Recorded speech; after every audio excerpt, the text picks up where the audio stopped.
প্ৰথমতে আমি গোৱালপাৰা জিলাৰ নিখিল বড়ো ছাত্ৰ সন্থাই দাবী জনাইছো যিসকল মানে কালপ্ৰিতে এই ধৰ্ষণ কাণ্ডৰ লগত জড়িত তেওঁলোকে কঠোৰৰ পৰা কঠোৰতম শাস্তি পাব লাগে আৰু যিসকল মানে কালপ্ৰিতে যোৱা 5 তাৰিখে যি ধৰ্ষণ কাণ্ডৰ লগত জড়িত যি মাৰপিট ঘটনা এই মাৰপিট ঘটনাত জড়িত আছে তেওঁলোকো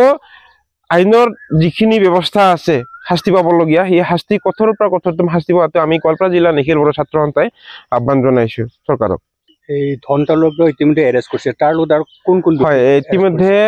যি ধৰ্ষণ কাণ্ড হৈছে 3 তাৰিখে হোৱা কাৰ্যৰ যিখিনি কালপিত আছিল 3জন এই ধন তালুকদাৰৰ লগত 2জন সহযোগী আছে তেওঁলোকক ইতিমধ্যে কৰায়ত্ব কৰি জেললৈ প্ৰেৰণ কৰা হৈছে তেওঁক মানে এইবাৰ চৰকাৰৰ যিখিনি আইন আছে এই আইনৰ সুৰুঙাই দি আকৌ যেন ওলাই আহি তেনেকে মানে জঘন্য কাণ্ডৰ লগত লিপ্ত হ'ব নোৱাৰে তাৰ কাৰণে আমি তেওঁৰ যিখিনি পাব লগা বিহিত ব্যৱস্থা আছে শাস্তি পাব লগা আছে তেওঁক মানে চৰকাৰে কঠোৰৰ পৰা কঠোৰতম শাস্তি পোৱাটো আমি চৰকাৰক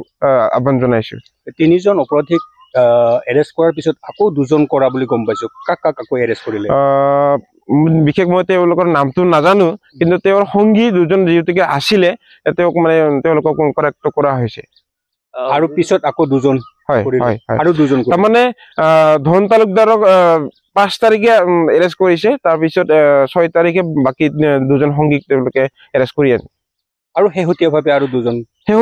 2জন মানে 5 তাৰিখে যি ঘটনা মাৰপিটৰ ঘটনা হৈছে মাৰপিটৰ ঘটনাত যি তেওঁলোকে মানে জড়িত আছিল ধন তালুকদাৰৰ ককাইক আৰু ধন তালুকদাৰৰ ভনীয়েক এই 2জনক মানে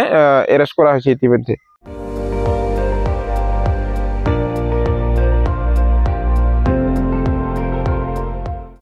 আপুনি চাই আছে ND24 সৰ্বশ্ৰেষ্ঠ নহয় সৰ্বোত্তমৰ দৌৰত